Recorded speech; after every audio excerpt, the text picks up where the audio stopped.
Noční můra. Větve starých stromů se skláněly nad malou mítinou u lesa. Byl to Vanastrald.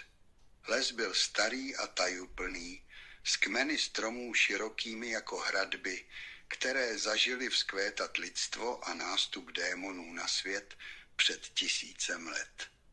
K stromů splétali hustý baldachín, propouštějící jen úzké pruhy světla, které se v mlžném oparu měnily v mihotavé sloupy. Půda byla měkká, pokrytá kobercem mechu a spadaného listí, v němž se tiše ztrácely kroky. Ve vzduchu visela vůně vlhké země, pryskyřice a starých tajemství. Ševelení listí a praskání větviček často klamalo smysly. Ve Vanastraldu se nikdy nedalo být jistý, zda je v lese sám. Říkalo se, že stromy v tomto lese pamatují události starší než lidé sami a že v jejich stínech stále číhá magie z dávno zapomenutých dob. Les byl domovem i skřítků, které lidé občas potkávali. Nikdo si však nemohl být jistý, zda jim skřítci pomohou s nesnází, nebo zda mu neuškodí. Byli velmi nevypočitatelní, ačkoliv nejednoho z těch, kdo se ztratili v lese, vrátili z lesa s bohatstvím, které si ani nedokázali představit. Říkalo se, že jednou, když byl král ještě mladý, zabloudil ve Vanastraldu a potkal skřítka. Král zachránil skřítkovi život a když ho vyprostil z pasti masožravé rostliny, na oplátku skřítek krále obdaroval takovým bohatstvím, že si z něj král postavil hrad a stal se svrchovaným vládcem Dragmoru. U lesa si v poklidu hrálo několik dětí na schovávanou. Jejich smích se nesl vzduchem, hlasitý a nakažlivý. Představovali si, že jsou hrdinové krále bojující o lepší svět, kteří loví strašlivou nestvůru jménem Likan. Likan byl v pověstech známý svou krvelačností a děsivou silou. Šelma s ostrými zuby a vzhledem, jako by vystoupila přímo z pekla. Děti jej nikdy na vlastní oči nespatřily a tak jim připadal spíš jako pohádkový přízrak, než skutečné nebezpečí.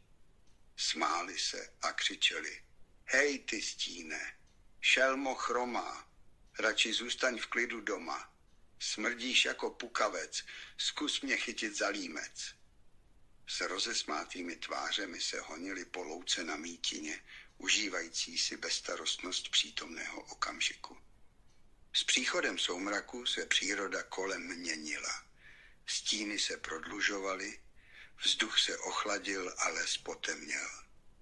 Přestože byla tato část Dragmoru poslední léta považována za celkem bezpečnou, staré vzpomínky neumíraly.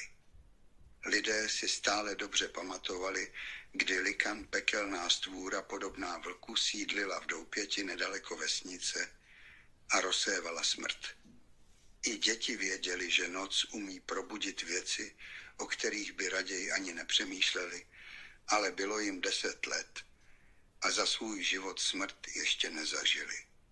Slunce už téměř zmizelo za obzorem, vítr zašuměl v korunách stromů a z hlubin lesa zaznělo cosi jiného. Tiché zapraskání větviček, jež nepatřilo žádnému z dětí. Na kraji lesa se smích nevytrácel, jako by děti ani necítili, že něco není v pořádku. V hustém křoví na okraji lesa se pomalu zjevila stvůra, z jejíhož zjevu mrazilo. Nikdo ji však nespatřil, jelikož se pohybovala ve stínu stromu. Její oči, lesknoucí se jako kalné zrcadlo, zůstávaly zaměřeny na děti. Tělo pokryté šupinami a obrovské nohy se pohybovaly s tak neuvěřitelnou tichostí, jako by se nedotýkala země. Každý z jejich pohybů skrýval smrt. Byla děsivá kreatura, bažící po krvi. O tom svědčilo i to, že jí ukapávala mastná slina až na zem, jak snila o tom, jak se zakousne nějakému mláděti lidí do krku a jejíž horká krev se jí rozlije po těle. Pocit blaženosti. Jeden z chlapců s ryšavými vlasy rozcuchanými od hry se podíval směrem ke stromům s nepříjemným pocitem. Jeho oči se rozšířily děsem, když uviděl, co se pohybuje směrem k nim. Ale než stačil zavolat na ostatní, příšera se stáhla zpět, zanořila se do temnoty a zmizela tak rychle, jak přišla. Jen letmý vánek pohupující se porostem naznačoval, že tam něco bylo. Děti nic neviděli a tak si dál hráli, smáli se a běhali po mítině, aniž by tušili, jak blízko jim byla smrt. Kene, Alice, Vicku, viděli jste to? Vykřikl chlapec, který zahlédl stvůru u lesa a rozběhl se ke svým kamarádům s výrazem naprosté hrůzy ve tváři. Ostatní se na něj otočili s rozpačitými pohledy a nejistě se rozhlíželi kolem. Bože, byla to příšera, musíme pryč, než se vrátí. Byla tam u lesa, vykřikl Will celý udýchaný a shodil ze sebe masku likana. O čem to mluvíš? Zeptal se Vic a kroutil hlavou. Nic nevidím. Kdyby tu něco bylo, určitě by se na nás vrhlo. Nebo bychom aspoň něco zaslechli. Vy jste něco viděli? Já teda ne. Vic, obvykle nebojácný, se tvářil nejistě, ale snažil se zachovat klid. Promiň, Ville, ale neměl si jen nějaké vidiny. Taky nic nevidím. Will se na něj zamračil. Pokud se chceš nechat sežrat, tvoje věc. Já ale ještě umřít nechci a moje sestra taky ne. Jdeme domů. Alice, jdeš se mnou hned. Pohlédl na svou mladší sestru, která měla stejné ryšavé vlasy jako on. Chvíli se tvářila vzdorovitě, ale pak se vydala za ním. Společně se běhli kopec tak rychle, až Alice málem nestíhala, jak jí Will táhl za sebou. Kane a Vic zůstali stát jako přikovaní a vyměňovali si zaražené pohledy. Bylo to dost zvláštní, nemyslíš? Takhle se nikdy nechoval, řekl tiše Kane, v hlase slabý náznak strachu. Vypadal, jako by fakt něco viděl, přikývl Vic, přestože se snažil působit klidně. Oba se otočili směrem k lesu. Ticho bylo najednou nepříjemné, příliš napjaté. Pomalu pohlédli jeden na druhého. A pak se oba rozběhli, co jim nohy stačily, předhánějíce se, kdo bude první zpátky doma, protože smrt čeká jen na ty, kdo jsou poslední.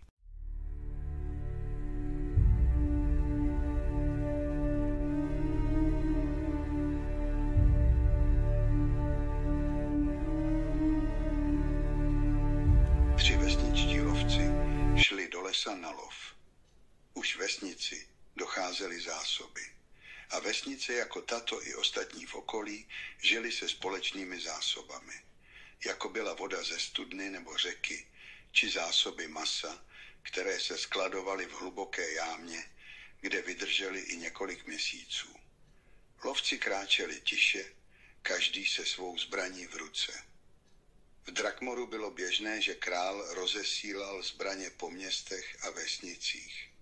Král se staral o to, aby kovář měl vždy dost železa a práce. A když byly zbraně hotové, rychlí poslové na koních je rozváželi po okolí. Ne každý uměl zbraně vyrobit, to dokázali jen ti nejzručnější. Ale každý, kdo uměl lovit nebo bojovat, měl mít čím. Králův rozkaz byl jasný. Lid musí mít zbraně, jinak Drakmor padne do rukou nestvůr. První z lovců byl Vito. Pořád statný muž s rameny jako dub, přestože už měl roky za sebou. Jeho tvář byla zjizvená, oči zvyklé na krev a bolest. Byl jedním z posledních, kdo přežili válku mezi královstvími. Tu, která skončila tím, že zůstalo jen jedno. Držel v ruce těžký válečný meč, který s ním prošel životem. Starý, otlučený, ale stále ostrý. Nehodil se na lov, ale Vito ho nikdy neodkládal. Měl ho vždy u sebe, protože lesem nepostupovali jen srnky nebo divoká prasata. Další dva lovci měli oba u sebe luky a dýky. Byli dobří v lovu, ale s mečem ani jeden neuměl pořádně zacházet. Blížili se k lesní mítině, kam je dovedly stopy ve vlhké půdě. Jeden z nich byl zkušený stopař. Dokázal rozeznat pohyb zvěře jen z nepatrných otisků v trávě, aniž by se musel zdržovat podrobným zkoumáním. Vytrvale stoupali po úzké pěšině, kterou vyšlapala lesní zvěř, až konečně vkročili na otevřený prostor. Tiše, jako stíny, se přikrčili za křovím. Před nimi se rozprostřela malebná scéna. Na mítině se pásli dva statní jeleni. Vysocí, krásní, s mohutnými parohy, jako by byli vystřižení ze starých příběhů. Ani jeden z trojice nepromluvil, jako by se báli, že jediný zvuk by ten kouzelný okamžik zničil. Po chvíli se jeden z lukostřelců naklonil k ostatním a šeptem řekl: vezmu toho vpravo. Je obrovský, ale dostaneme ho nějak do vesnice. To maso by nám vystačilo na týdny, možná i déle. Ostatní přikývli, připravili se. Dvojice lukostřelců se v tichém souladu zvedla, napnula tětivy a vystřelila. V zápětí následoval druhý výstřel. Všechny šípy zasáhly cíl. Jelen se vzepěl na zadní, z hrdla se mu vydral zoufalý řev, pak se skácel k zemi. Druhý jelen se vyděsil, trhnul hlavou a zmizel v houštinách. Zabitý jelen ležel nehybně. Tři lovci k němu opatrně přistoupili a pustili se do odřezávání parohů. Byly obrovské. Jeden paroh by sotva unesl dospělý muž. Jak to přeneseme? Zamumlal jeden z nich. Jen ten paroh vezmu stěží. Do háje. Vito se podrbal na zarostlé tváři. Možná vezmeme zatím jen parohy a zbytek necháme tu. Když začneme rozřezávat maso, přitáhneme stvůry z lesa. A pak bude po úlovku. Já bych naopak parohy nechal a vzal co nejvíc masa. Uděláme sáně, jako minule s tou srnkou, a protáhneme je cestou zpět, navrhl druhý. Myslím, že... Slova mu zamrzla na rtech. Z lesa se náhle vynořila postava. Z mlhy vystoupil tvor jako z nočních můr, připomínající dávné legendy. Temný, tichý a nepochybně smrtící.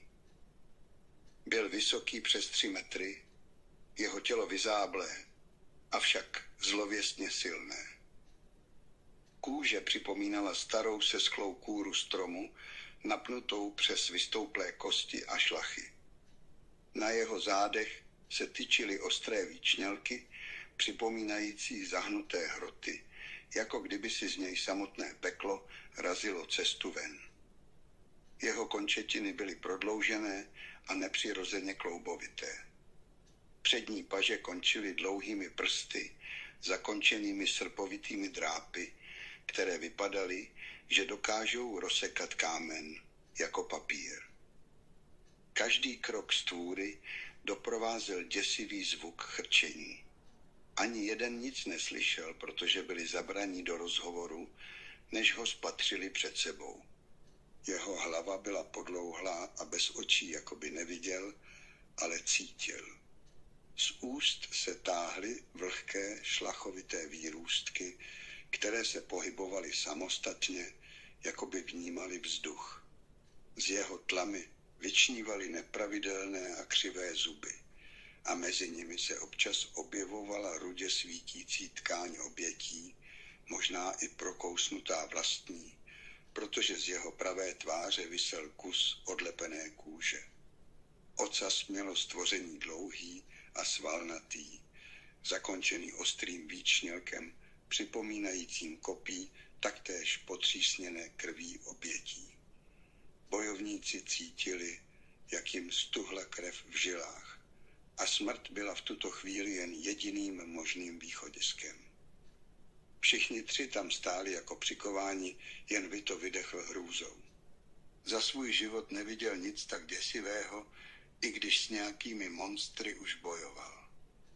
Tvor se zastavil, jen stál na okraji mítiny, jako by zkoumal prostor před sebou. Vládlo tíživé ticho.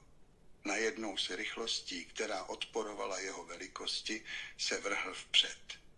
Jeho tělo se myhlo jako stín. Země pod ním zapraskala pařáty před sebou mířené na vetřelce. Vito vykřikl: "Uhněte!" a skočil stranou v poslední chvíli. Meč ale nechal nešikovně pod sebou a vysmekl se mu z ruky. Jeden z lukostřelců však nestihl zareagovat a drápy mu projeli tělem, jako by byl z papíru. Krev se rozstříkla po stromech a on se s mrtvolným výrazem ve tváři padl k zemi na dvě půlky. Druhý lukostřelec padl k zemi, šíp napůl vytažený z toulce. Než však stihl vystřelit, nataženou rukou mu projela bolest a zalila ho vlastní krev z useknuté ruky. Upustil luk a chytl se za pahýl.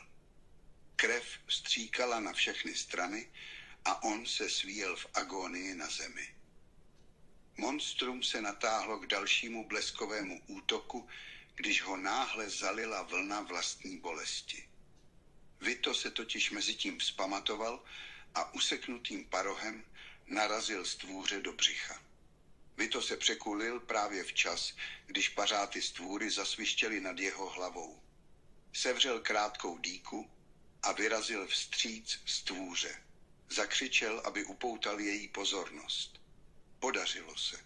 Nestvůra však prudce máchla ocasem a její hrot zasáhl Vita do ramene a vytrhla mu kus masa i s nárameníkem. Rána ho odhodila na kámen, vyrazila mu dech a kosti křuply. Bolest ho zalila tak, až málem oslepl. Stvůra si vytrhla z břicha paroh a zlostně zařvala. Krvácela, ale vypadalo to, že jí to netrápí, protože upřela svůj zrak na posledního muže, který sténal na zemi. Lukostřelec se mezitím snažil odplazit, ale marně. Vito musel sledovat s odporem, jak stvůra popadla muže za tělo a narvala si ho do pusy. Muž křičel, ale stvůra ho držela pevně. Pak mu ukousla hlavu i s trupem a zbytky hodila stranou. Vito zaskřípal zuby, trochu si protřepal hlavou a popadl dýku. Rozběhl se a vší silou ji zabodl stvůře do krku. Nestvůra zařvala a z pusy jí vypadly kusy lukostřelce, které dopadly na Vita. Ten se dopotácel stranou a vyzvracel se. Toto bylo mnohem horší než bitvy, kterých se kdy zúčastnil. Stvůra vydala nelidský, kovově znějící řev, který naplnil les. Z rány na krku a na břiše vytékala kysele smradlavá a nechutně žlutá tekutina, která plnila mítinu. I tak ale nestvůra pořád žila a upírala zlostně výraz na Vita. Ten unavený a rozbolavělý přemýšlel o svých možnostech. U tvora na zemi se zablízkal jeho meč, který upustil. Neměl šanci se k němu dostat včas, aby ho nerozsápaly drápy nebo nerozleptala nechutně vyhlížející tekutina. Pak zahlédl luk s toulcem v trávě asi 2 metry od sebe. Tak pojď ty hajzle, pojď si pro smrt. Vykřikl a pak se rychle vrhl vpřed, i když ho bolavá ruka omezovala a nesnesitelně bolela. Vito se těžce zvedl na jedno koleno a roztřesenou rukou zamířil na nestvůru a vystřelil. Šíp proletěl vzduchem a zapíchl se netvorovi do těla. Ten zařval a vrhl se vpřed. Už nebyl tak rychlý, ale pořád představoval hrozbu. Jeho obrovité zahnuté drápy prosekávaly vzduch a rozstřikovaly kolem sebe výměšky jeho páchnoucí tekutiny. Vito vystřelil ještě jednou, než se k němu stvůra dostala. V mžiku se stvůra otočila. Ocas šlehl jako bič a s děsivým prásknutím zasáhl Vita přímo do boku a vyrval mu kusy masa. Vito se s výkřikem odkutálel, narazil zády na kmen stromu a svezl se k zemi. Z jeho úst vytryskl pramínek krve a bolestné zasyčení. Zatímco lapal po dechu, tvor už byl u něj. Dlouhé pařáty se rozevřely, každý prst jako zakřivená čepel. Jediným seknutím rozřízl Vitovu hruď od ramene až k boku. Krev vystříkla na listí a Vitovi z hrdla unikl jen zachrčený dech. Stvůra ho uchopila za hruď a zvedla do výšky, jako by se kochala svou obětí. Vito vytáhl svou dýku a ještě jednou bodl stvůru. Dýka zajela do hlavy tvora s mlasknutím. Pak ji vytrhl a chtěl bodnout ještě jednou, ale dýka mu vypadla z prstů. Prsty se třásly, jak dopadl na zem. Tvor naposledy zatnul drápy a Vita rozerval vejpůl jako hadrovou panenku. Všude rozhazoval střeva a kusy z těla. Pak se tvor zastavil a jeho tělo dopadlo na zem s čvachtavým žuchnutím. Les opět stichl a jen krev a kusy těl pokrývaly okolí jako připomínku předchozích událostí. Když čtveřice opustila hrad, zamířila na východ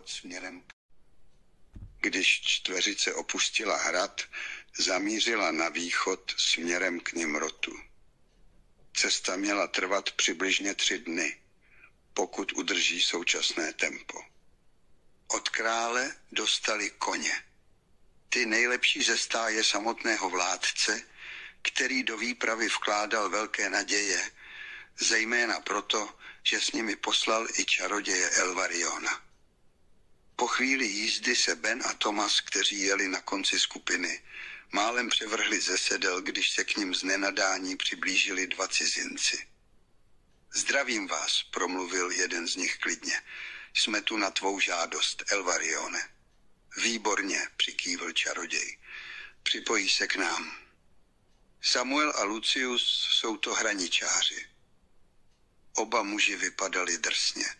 Byli zarostlí, odění do černých přiléhavých kabátů s kapucemi a pohybovali se s tichou ladností, která prozrazovala výcvik a roky přežití v divočině.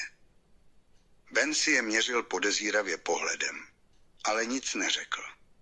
Skupina na chvíli zastavila, aby si potřásla rukama a vzájemně se představila. Král do vás vkládá velké naděje, pronesl Lucius s lehkou ironií v hlase, když si je prohlížel. Jste mladí, neskušení, nerozumím tomu? To nebyl král, kdo se rozhodl. Byl jsem to já, odvětil Elvarion pevně.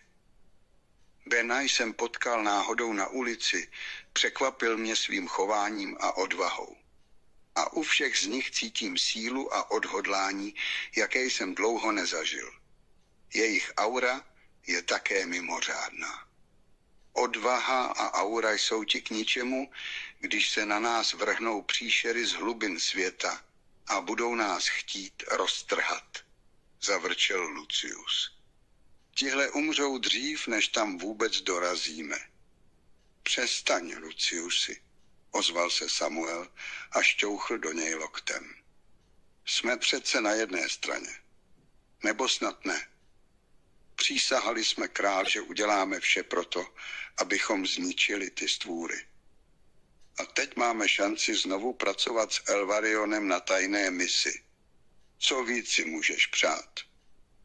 To jo, ale nerad bych zdechl jen kvůli nějakým ustrašeným zelenáčům z akademie, kteří si ještě neumějí ani utřít sami prdel, odfrkl si Lucius. To by stačilo, zahřměl Elvarion, rudý vzteky, a natáhl k němu ruku s namířeným prstem. Lucius se náhle chytil za břicho, zaskučel a svalil se na bok. Čaroděj pokračoval. Takové řeči už nechci slyšet. Nemusím ti nic vysvětlovat. Mám víc zkušeností než vy dva dohromady a přesto jsem vás chtěl sebou. Vážit byste si toho měli vy. Lucius, stále s bolestí ve tváři, se pomalu zvedl. Dobře, omlouvám se. Jen jsme nikdy nepracovali s nováčky. Mám jen pochybnosti. To je vše. Tak si je nech pro sebe. A pokud chceš, aby přežili, nauč je něco. Jsou silnější, než se zdá. Uvidíš sám, řekl Elvarion a jeho hlas se najednou změnil v přívětivý. Pak se otočil, nasedl na koně a dodal, jedeme. Chci být v nějaké vesnici ještě před setměním. Když skupina dorazila do vesnice několik mil od hradu, smrakalo se a vzduch byl chladný. Chtěli si po dlouhé cestě odpočinout a promyslet další cestu, ale vesničané se shromažďovali kolem ohnišť, tváře bledé a vyčerpané, s očima plnýma strachu. Starosta, starý velký, ale schrbený muž jménem Hagič, je přivítal s těžkým srdcem. Byl rád, že přišli. Ostatní lidé ve vesnici byli přívětiví.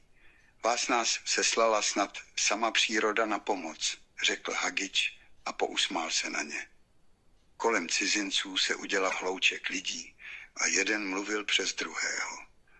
Pomozte nám prosím najít naše lidi. Ztratil se Hal. Ztratil se Vito. Vy jste hrdinové? Pomozte nám se zbavit hrozby z lesa. Už takhle dál žít nemůžeme. Bojíme se o děti.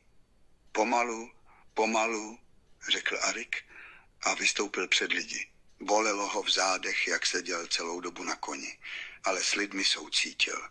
Přece jen tu byl proto, aby lidem pomáhal a neodpočíval. Prosím, nechte nás si odložit věci a povězte nám v klidu, co se tu děje. Jsme tu proto, abychom vám pomohli, ale potřebujeme si chvilku odpočinout a poté zjistit více, řekl Elvarion a sesedl z koně.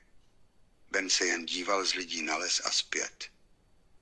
Omlouvám se, řekl starosta a odvedl je do hostince. Jediné putiky ve vesnici. Tady si v klidu můžete odpočinout a později se k vám přidám a své povyprávím. Ztratili jsme Vita a dva mladé lovce, Bruna a Hala, řekl Hagič, když si k ním u stolu přisedl, zatímco se jeho hlas třásl. Vydali se do lesa Vanastralt před 4 dny a od té doby ticho. Vito by se nikdy neodmlčel jen tak. Něco se v tom lese probudilo. Šli nám pro zásoby masa po zimě a ještě se nevrátili. Jsou to zkušení lovci a Vito je zkušený válečník. Nedávno jsme poslali 2 naše lidi, aby se po nich podívali, ale oba se vrátili s nepořízenou a už do lesa nikdo nechce, protože se začali od té doby ztrácet lidé i dobytek. Farmář se ztratil z pole, děti zahlédly něco ve stínech u lesa a jedna rodina dokonce přišla rovnou o 2 děti. Někdo je ukradl přímo z postele. Nikdo si to nedokáže vysvětlit. To je poslední případ, řekl Hagič potichu přes stůl. Něco neviditelného přichází někdy pod rouškou tmy a krade dobytek i lidi. Prosím, najdete je, pokud jsou ještě naživu, jinak vesnice nepřežije. Elvarion se zadíval oknem směrem ke stemnělému okraji lesa, jako by zaslechl tiché volání.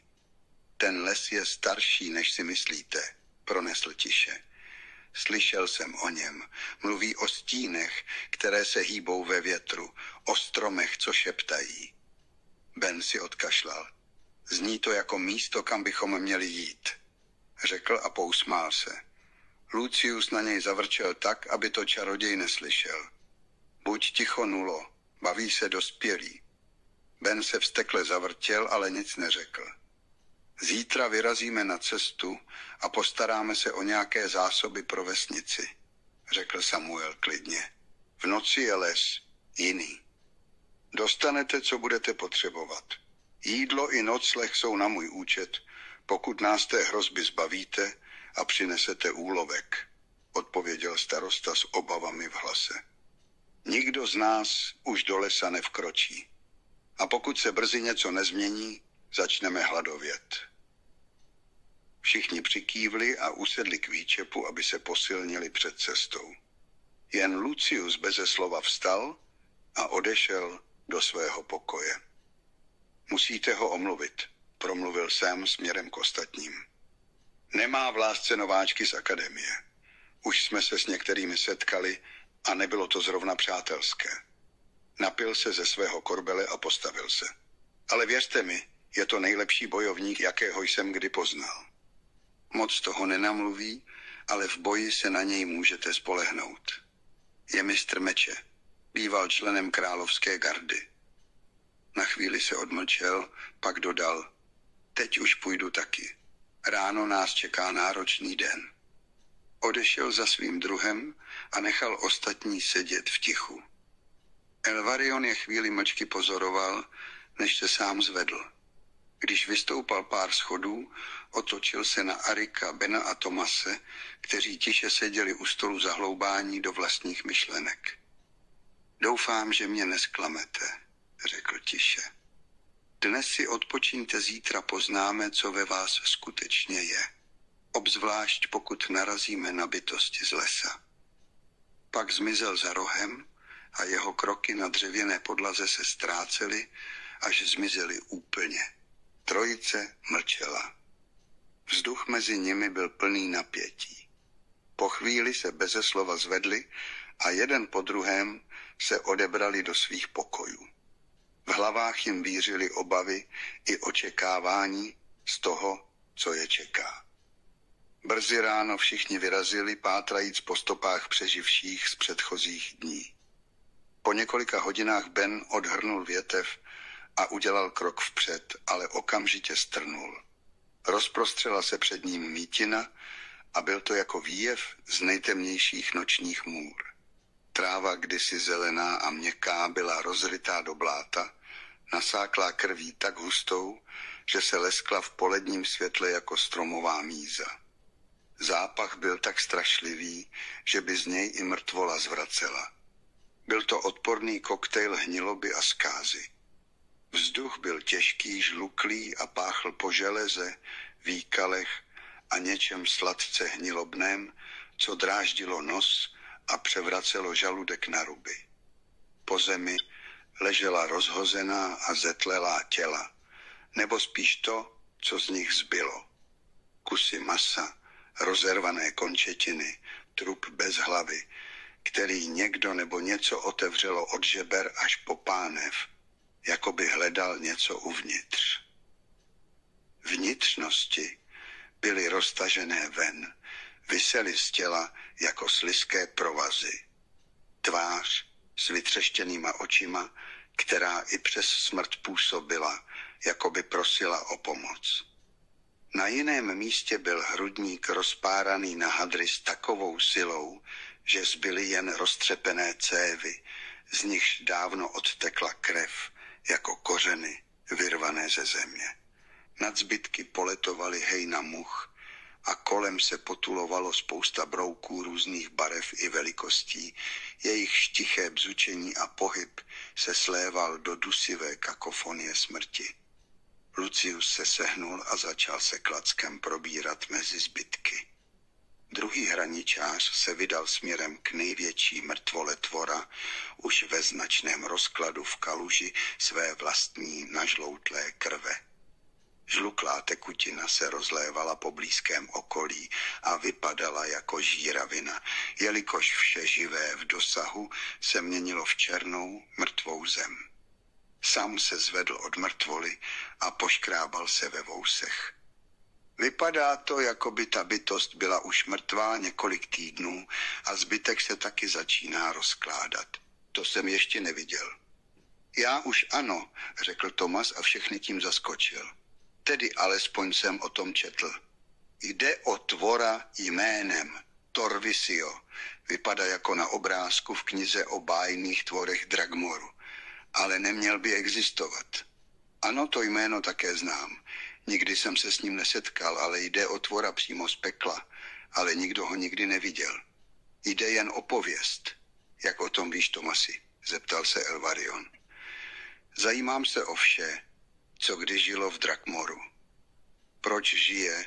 Kdo je tak mocný, že to stvoří? Proč to dělá? Jaký mají účel bytosti z temnot a tak dále. Přečetl jsem v akademické knihovně snad všechny knihy i svitky o bájných či jiných bytostech a sepsal jsem o nich svou vlastní knihu. A vytáhl z brašny velkou sešívanou knihu v koženém obalu. Čaroděj si ji od Tomase vzal a obdivně si ji prohlížel. To jsi se nepochlubil. Věděl jsem, že v tobě něco je. Určitě si ji rád přečtu. Lucius se zašklebil. Dojemné, ale máme tu práci. Je mi jedno, co je to za tvora, ale je mrtvý a i tak si myslím, že pořád smrtelný. Lucius zvedl hlavu od zčernalé půdy, jeho výraz byl kamenný. Sam si odplivl stranou daleko od jedovaté krve a bez odpovědi přešel ke stvůře. Její kůže byla popraskaná jako vysušený popel, ale přitom hnila a mezi prasklinami se táhly černočervené zbytky krve, jako kdyby v ní ještě doutnal hněv, který ji kdysi poháněl. Vzduch kolem ní pálil v plicích. Takhle to tu nechat nemůžeme, řekl čaroděj a natáhl ruce před sebe. Zhluboka dýchal a přitom si mumlal něco pro sebe. Celá scenérie před nimi se najednou začala bořit do země a mizet. Vše pohltil mech a vyrostl na všem. Tak je to lepší, alespoň se to lépe usadí a nebude tu už škodit. Alespoň víme, kam zmizeli ti lovci. Tomas přistoupil blíž k mizejícím ostatkům, protože puch mizel i s mrtvolami. Podle jedné staré kroniky vznikl ze zlých snů temných čarodějnic. Každý jeho krok kazí půdu a každý přináší zkázu a smrt. Elvarion se zamyslel a oprel se o hůl. A pokud je tady, nebyl jsem poslán náhodou. Něco ho musel přivolat, i když les je starý a skrývá mnohá tajemství. Mám určitě podezření, ale nechci předbíhat. My se poohlédneme po něčem, co by se dalo ulovit a doplnit zásoby vesnice. A vy se vraťte a podejte zprávu. Řekl Sam a sundal si luk z ramene. Beze slova se oba hraničáři ztratili v podrostu a ticho se prodloužilo. Elvarion se otočil a pokynul ostatním, aby ho následovali. Šli pěšinou zpět k vesnici. Ticho v lese bylo až nepříjemné. Nebylo slyšet žádné ptáky ani zvěř. Všichni kráčeli za sebou, protože cesta mezi stromy byla příliš úzká na to, aby se vedle sebe pohodlně vešli. Po chvíli cesta náhle skončila a před nimi se rozprostřel hustý prales. Elvarion se zamýšleně otočil na své přátele. Nevzpomínám si, že by tu byl tenhle porost. Zkusím nám přes něj uvolnit cestu, ale mám nepříjemný pocit. Držte se zpátky a buďte připraveni, kdyby se mé kouzlo nepovedlo. Všichni tři si vyměnili pohledy a tasili zbraně. Každý z nich měl v ruce meč, ale Ben si navíc sundal ze zad i štít. Poté se znovu obrátili k lesu před sebou. Elvarion napřáhl ruce z holí a začal šeptat něco v nesrozumitelném jazyce. Po chvíli se les před nimi rozevřel a ukázal pokračující pěšinu. Arik překvapeně vydechl. Začínal cítit, že s čarodějem po boku dokážou čelit čemukoli. Jakmile však vkročili do otevřené části lesa, náhle vše potemnělo a kolem nich se začala rozlévat houstnoucí mlha. Čaroděj rychle udeřil holí do země a kolem skupiny se vytvořil průzračný oblak jako štít. Všichni se napjali a pozvedli zbraně. Všichni tři cítili Elvarionův neklid. Dříve tak jistý ve všem, co dělal nebo říkal, nyní těkal nervózně očima ze strany na stranu a těžce oddechoval, s holí připravenou udeřit nebo seslat zaklínadlo. Z mlhy před nimi se vynořily 3 postavy. První se formovala z ničeho a kráčela ladně a plynule, až nepřirozeně. Další 2 se tyčily nad ní. Byli to trolové. Velcí, chlupatí, nezdravě zelení, každý s obřím kyjem v ruce. Všemi projel děs, když se první postava konečně zcela sformovala a vyrazila jim dech. Byla to nádherná žena, snad ta nejkrásnější, jakou kdo kdy viděl.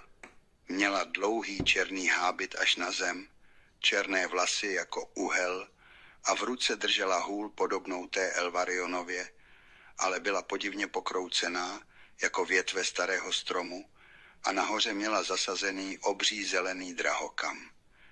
Čaroděj zaklel a přimhouřil oči. To snad ne,